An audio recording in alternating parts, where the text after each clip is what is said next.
Good afternoon, kindergarten teachers. I am sorry that I can't be with you today, but I wanted to have an opportunity to share some information with you. And so the focus of this afternoon's PD Monday is on the kids' assessment, the state kids' assessment, and some various updates that I have for you. So the agenda for this afternoon is starting out with a kids' update.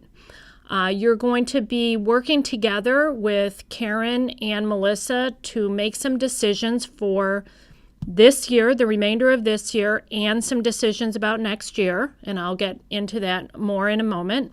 And then you're going to have an opportunity to learn about and input your ratings into Kids Tech. So this would be some practice for you to learn about the Kids Tech program and how to go ahead and input the data, again, with Karen and Melissa as support. So in thinking about this kids assessment, I wanted to give you some information, review a little bit, and give you some new information. Last week, on Tuesday and Thursday, I was downtown at the state's No Child Left Behind conference. I attended some workshops on assessment, state assessment, and the superintendent for Illinois, Chris Cook, and the deputy superintendent, Susie Morrison, attended a meeting for Title I, and they also did a keynote, and they talked extensively about the kids' assessment.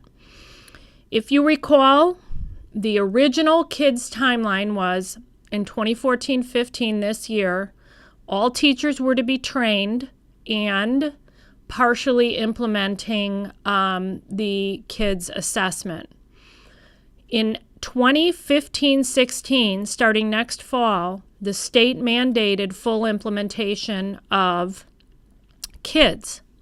So what we did as a team in District 62 is discuss this last summer, and we tried to be proactive in training Karen to be a kids trainer. So she went through extensive training last summer so that we could have our training in-house and kindergarten teachers would not have to travel to different locations to do several days of kids training.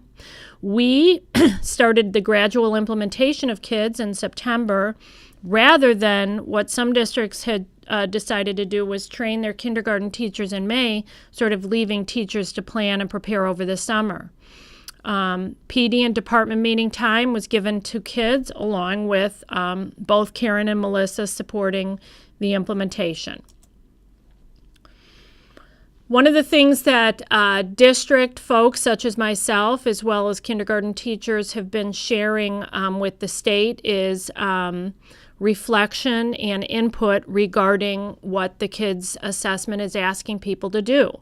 Fortunately, the state heard this pretty loud and clear. The kindergarten teachers are feeling sort of overwhelmed with the amount of data that needs to be collected, in particular folks that are in half-day programs. So not only do you have, double the amount of kids of a full-day teacher, but more importantly, you have much less time to try to assess these various indicators. The state is still very committed to collecting kindergarten data, but they have decided that they're going to stretch out the implementation. As we know, the state is very committed to collecting data on 3rd through 8th grade students via ISAT in the past and now PARCC. One thing that the President Obama, and the state of Illinois is really focusing on is early intervention, early educational opportunities for students. So I do not see that kindergarten assessment is going to go away. They are focusing time and money at the Department of Education, federal level and at the state level. So I don't see that this is going to go away, and they really want to collect kindergarten data. But they have heard us, and they are going to stretch out that implementation plan. So the newly adjusted timeline that they just shared this past week, and I heard from the superintendent, is 2015-16 is an awareness planning and training year. They want us to practice. They are still stating that they require all teachers to be trained. And now they are stating they want all principals and administrators responsible for instruction and assessment, so like our curriculum and instruction department, to be trained. In 2016-17, they are requiring partial implementation, so using a subset of domains and not necessarily all of the indicators. Or you can go ahead and districts are free to have full implementation if they so desired. In 2017 and 18, they are saying full implementation. We must collect data for all kindergarten students in Illinois. So District 62, we talked about this last week once I received this information and started talking about our 15-16 plan and what makes sense for us. So here's the way I look at this. Since our teachers have already been trained, and we don't need the training next year for our teachers. Now we will certainly train new teachers. What would make sense would be to continue to implement something of kids so that we don't lose those skills. We don't lose the skills of sort of assessment or inputting data into the Kids Tech system. So what I would like us to do is select certain indicators that would be beneficial and directly aligned to student-teacher needs. We'll talk about that in a minute. Also, principals and other administrators will be trained. So we're looking into the possibility of having Karen conduct training sessions for all of our principals and curriculum and other ELL and student service folks that need to know about what this kindergarten assessment looks like. And we're going to discuss related topics in committee, and I'll talk about that in a minute.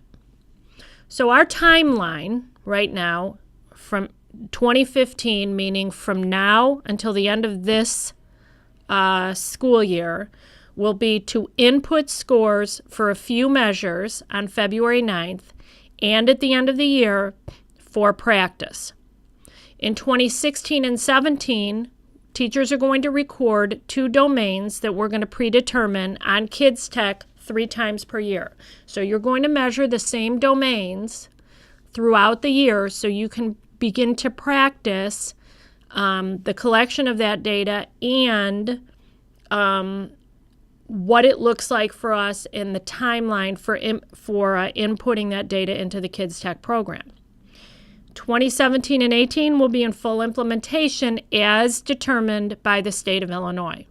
So if in 2017-18 they decide we're going to only be required to assess certain indicators and input then that we will follow whatever they have indicated. However, or mandated. However, in the meantime, we will continue to train our people, continue to work with the program to practice. However, we're going to make some selections based on what makes sense for us. So, one of the things you're going to do today at the end of this presentation is to determine what domains would make sense for teachers to input on Kids Tech today and in June in order to practice data entry. Okay?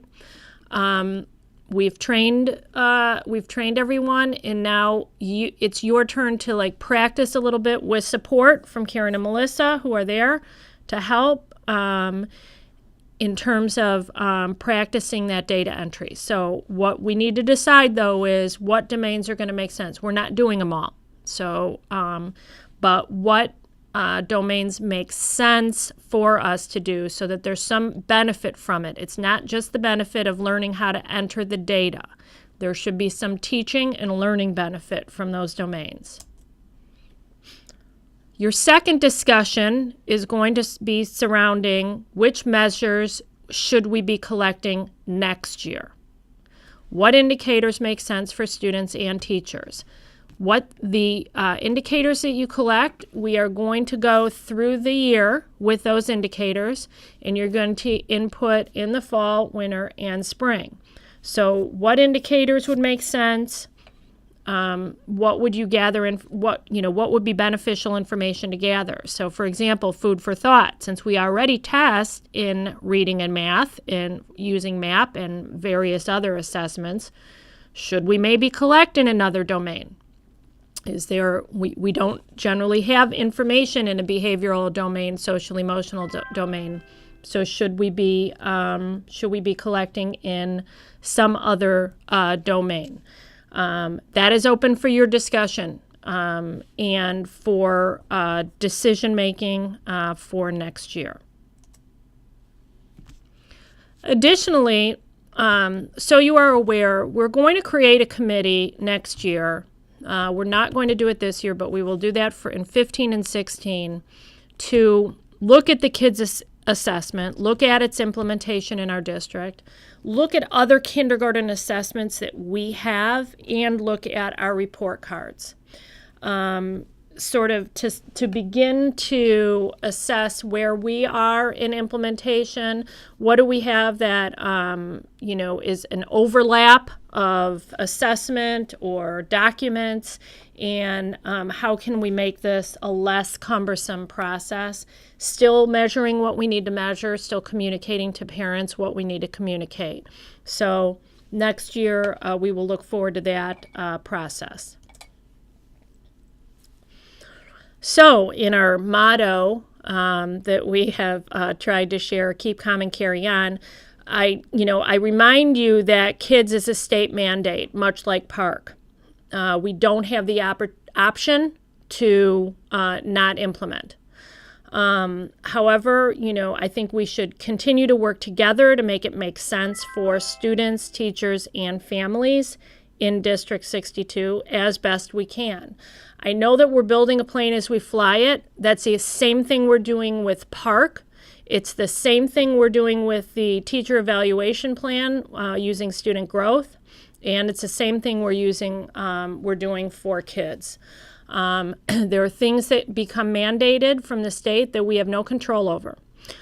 We can share our constructive criticism to the state, and sometimes they are able to make changes and sometimes they are not. So we've got many examples of this, and kids is one of them. So what we do is, try to make this work as best we can and fit into our needs, make it make sense for us in District 62. So your tasks for today, as a reminder, you're going to determine the data that you're going to enter today and in June, okay? You're going to discuss and determine indicators to measure and record next year, 2015-16. And then you're going to have practice. You're going to be able to practice with your data entry today with both Karen and Melissa there for support.